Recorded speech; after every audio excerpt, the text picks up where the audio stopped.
Fala aí pessoal, mais uma vez eu vim aqui para falar de animes que ninguém liga. Fazer o quê? Eu vejo bastante essas pérolas esquecidas dos anos 90 e 80. Os anos 70 e 60 eu ainda tô devendo muita coisa. O título da vez a ser comentado é Kiko-chan Smile, um anime que conheci por meio da minha bolha de otakus esquisitos do Anilist.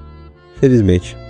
O que me chamou a atenção foi não só o nome da protagonista, Kiko, que por si só já é bem legal.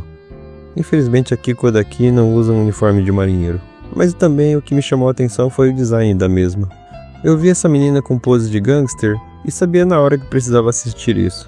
E para minha sorte, quando fui pesquisar, vi que o anime estava sendo legendado em inglês, no YouTube, depois de anos sem uma única fansub.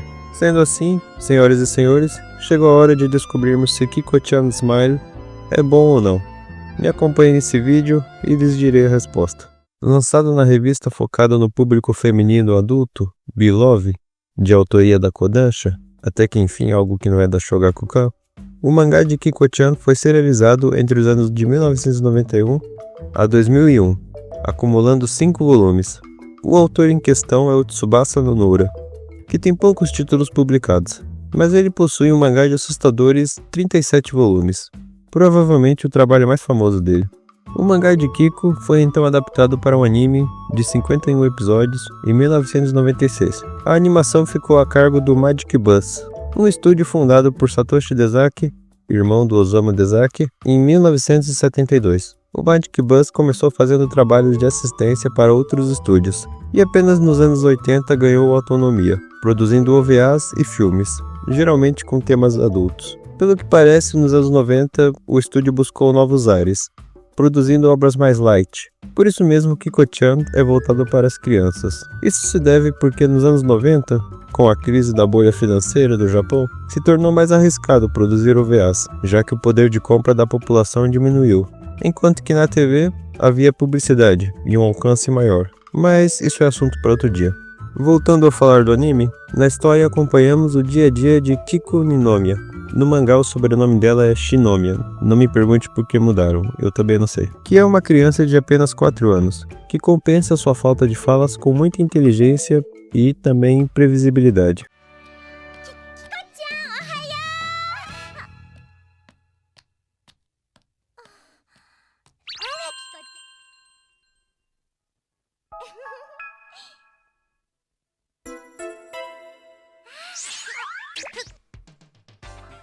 Cada episódio é dividido em 2 ou 3 historinhas focadas em diferentes esferas da vida da Kiko, como seus dias no jardim, sua família, suas aulas de balé, e às vezes o anime ainda toma um rumo totalmente novo, focando em novos personagens, ou até em outros universos, e já eu comento sobre isso.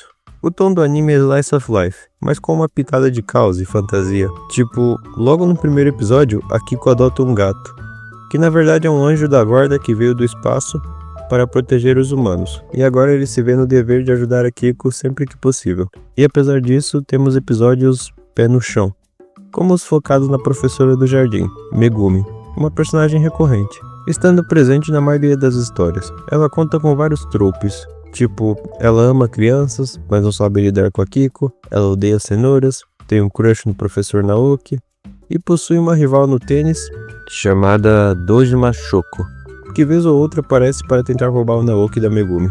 E, inclusive, sempre que essa rival aparece, rola umas referências a Ace Onerai. A Megumi vai aos poucos vencendo suas dificuldades. É muito divertido ver como ela vai evoluindo com o decorrer do anime. Acontece de uma maneira tão gradual que você demora para perceber. Apesar de haver esses personagens mais realistas, o anime não deixa de jogar o caos quando são eles em tela. O melhor exemplo que eu posso citar são as crianças amigas da Kiko no jardim.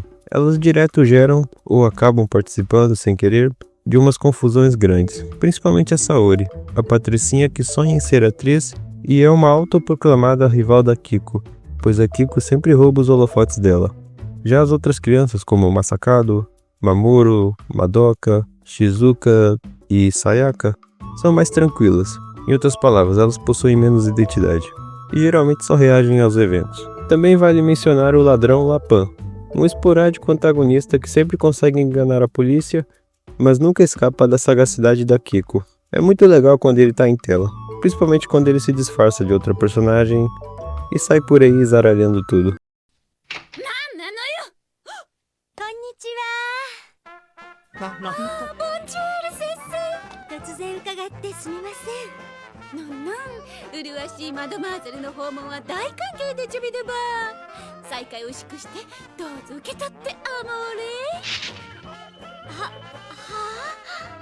。Temos também os episódios paródia, que, como o nome sugere, são recriações de outras mídias com os personagens da série.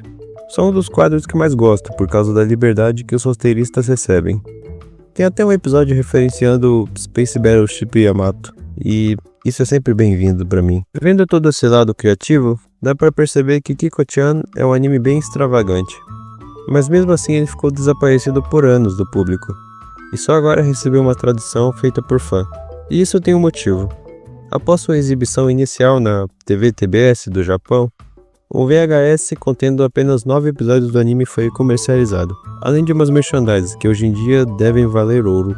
Após isso, nunca mais houve uma tentativa de lançamento caseiro contendo os outros episódios. Felizmente, em algum ponto, alguém encontrou os episódios legendados em chinês na internet. E hoje em dia é o que temos intacto da dublagem japonesa. Mas você também consegue encontrar os episódios em coreano, por aí. Agora que falei quase tudo o que queria do anime, vou falar um pouco do mangá, mas principalmente das diferenças com sua contraparte animada, porque são muitas, é praticamente outra obra. Enquanto o anime abraça um tom mais lúdico e fantasioso, o mangá é mais pé no chão. Nele o foco dos capítulos é quase sempre a Kiko. Pelo que vi, a Megumi e o gato, por exemplo, recebem bem menos atenção. E podem esquecer da Saori e Lapan, eles não existem no mangá. E só uma correção, enquanto eu estava editando esse vídeo, o torrent contendo os 5 volumes do mangá terminou de baixar no meu PC. Então eu consegui ir passando rápido por todos os capítulos e sim, a Saori está presente no mangá, mas é só em um capítulo. Ela aparece no capítulo da peça teatral que as crianças do jardim fazem, sobre a Branca de Neve. Eu não consegui encontrar outros personagens como Lapan, a avó da Kiko, mas eu acredito que eles devam ter aparecido também. É só isso mesmo, vamos voltar pro vídeo. Então, lendo o mangá, eu senti um tom totalmente diferente.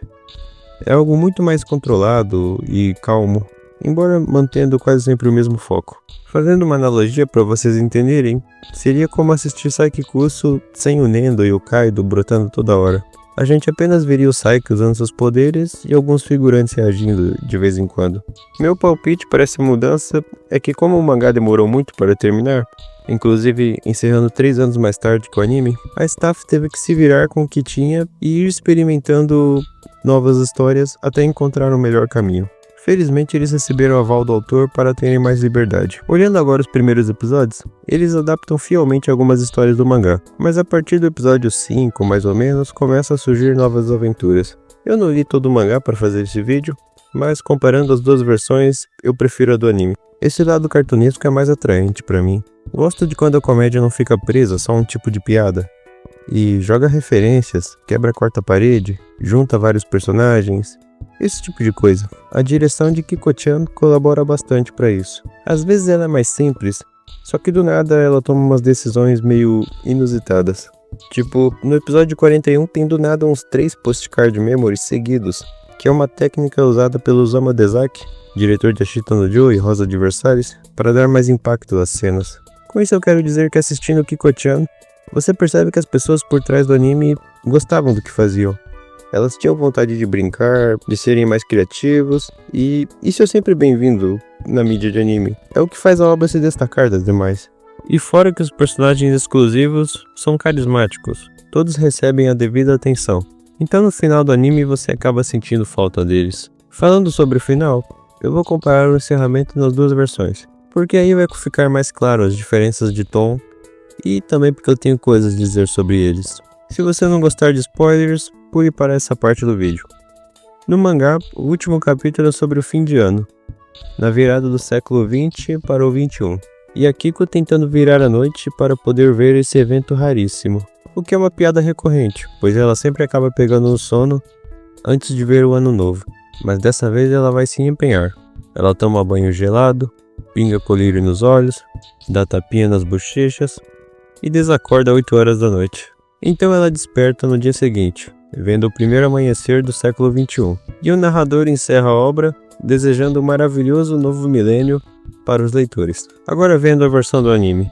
O episódio começa com a Megumi, que já está saindo com o professor Naoki alguns episódios, e ela é pedida em casamento. Graças a isso ela fica muito animada no trabalho, e acaba fazendo tudo muito intensamente. Nesse dia em questão, as crianças do jardim devem levar algo que gostam para ser enterrado numa cápsula do tempo, que seria desenterrada 10 anos depois, quando eles já estivessem no colégio. A Kiko decide enterrar a caderneta de poupança dela, pois os juros se acumulariam durante os 10 anos de espera. É genial, como sempre. A Saori enterra uma assinatura dela, já que ela acredita que no futuro valerá muitos ienes. As outras crianças enterram brinquedos e fotos. Após isso, a Kiko avista um cientista construindo uma máquina do tempo. Eu avisei que o anime era mais viajado. E decidem testá-la, viajando para 10 anos no futuro, dia em que eles desenterrariam a cápsula do tempo. Ao chegar, eles observam de longe suas versões mais velhas, conversando, e descobrem, por meio delas, que o jardim que frequentam será demolido pelo professor Naoki, agora casado com a Doji Mashoko, e os dois trabalham sendo os donos de uma empresa de construção. Eu esqueci de citar, mas a Shoko é rica, então isso até que faz sentido. O motivo do professor não estar casado com a Megumi no futuro é porque a imbecil perdeu o anel e sentiu que não era digna de se casar com ele. Agora as crianças precisam impedir o jardim do futuro de ser demolido, e para isso elas precisam encontrar o anel que a Megumi perdeu no passado, que no caso das crianças seria o presente.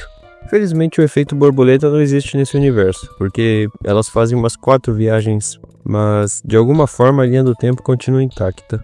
Ao encontrarem o anel, elas conseguem tornar real o casamento. E na cerimônia, todos os personagens comparecem. Por fim, a Kiko decide ir para o futuro só para garantir que tudo estava bem. E lá ela descobre não só que a Megumi continua casada, como também que contribuiu para aumentar em 2% a taxa de natalidade do Japão. A Kiko também encontra sua versão mais velha. E aqui vai minha única crítica a esse episódio. Eu não gostei do visual da Kiko no futuro. Ela manter o mesmo corte de cabelo é covardia. Mas enfim, obviamente eu prefiro o final na versão do anime. Ele não só presta mais homenagens a todos os personagens, como também combina muito com o tom exagerado e experimental da série. É claro que o mangá pode ser melhor em outros aspectos, mas eu nunca vou saber porque eu não consegui encontrar um download dele por métodos alternativos, se é que você me entende. Acho que eu não tenho muito mais o que comentar, então eu vou começar falando da produção. Como já disse, a direção é boa. Ela dá um charme para a obra, pois brinca bastante. A diretora, inclusive, é casada com o Satoshi Dezaki. Agora sei de onde veio a ideia daqueles postcard memory. A animação varia de 8 a 80. Ela é simples, com um traço modesto e cores chapadas, que lembra bastante os animes dos anos 70. Mas às vezes é tudo meio travado, e quando a história da vez não é interessante, só piora tudo. Os melhores episódios em animação possuem esse design mais pontiagudo. A Kiko fica uns 20% mais fofa nesse traço. A trilha sonora é ok, principalmente o tema da protagonista. Ele é bem contagiante, e pelo que vi ele foi composto pelo mesmo cara que fez as músicas de Code Geass e Ghost. Então, parabéns pra esse cara. E as músicas de abertura e encerramento são o Prime dos anos 90, e eu quase nunca pulei elas.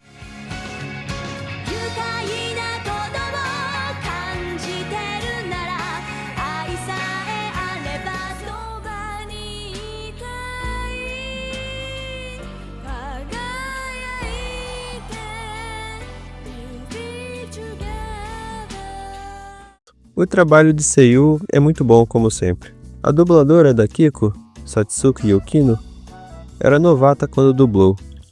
E mesmo com poucas falas, ela fez um bom trabalho no geral, lendo os títulos de episódios e as sketches no final.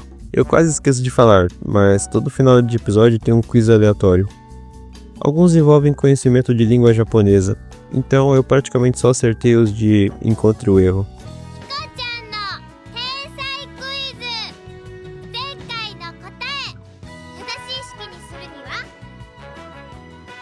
Os outros personagens possuem vozes legais, nada de muito chamativo, mas também nada para reclamar. Já o narrador possui uma voz muito engraçada e única. Ele tem mania de falar todo o AQD, bem anasalado, por exemplo. Toda vez que ele dizia alguma coisa, eu tentava repetir no mesmo tom. Siga isso de Kiko-chan Smile. Eu espero que vocês tenham curtido o vídeo até aqui e tenham se interessado pelo anime. Eu deixei de falar muitas coisas porque não sabia onde encaixar, tipo, a Kiko tem uma rival no balé chamada Mai, que é basicamente uma Saori 2.0, e o Masakado é apaixonado nela, o que gera uns momentos bem resenha. Também tem o mini arco do beisebol, que são facilmente os melhores episódios do anime, e é incrível que quando se trata de beisebol em mangá e anime, sempre vira algo épico. Enfim, muita coisa ficou de fora. No geral, eu recomendo vocês assistirem, principalmente agora que o anime está completo, em inglês e em uma hard sub. Boa sorte para fansub que for traduzir isso para português. Nos vemos no próximo vídeo, que sairá daqui a algumas semanas. Se você quiser sugerir algum tema, por favor, deixe aí nos comentários que eu com certeza vou ler. Obrigado por assistir até aqui e até mais.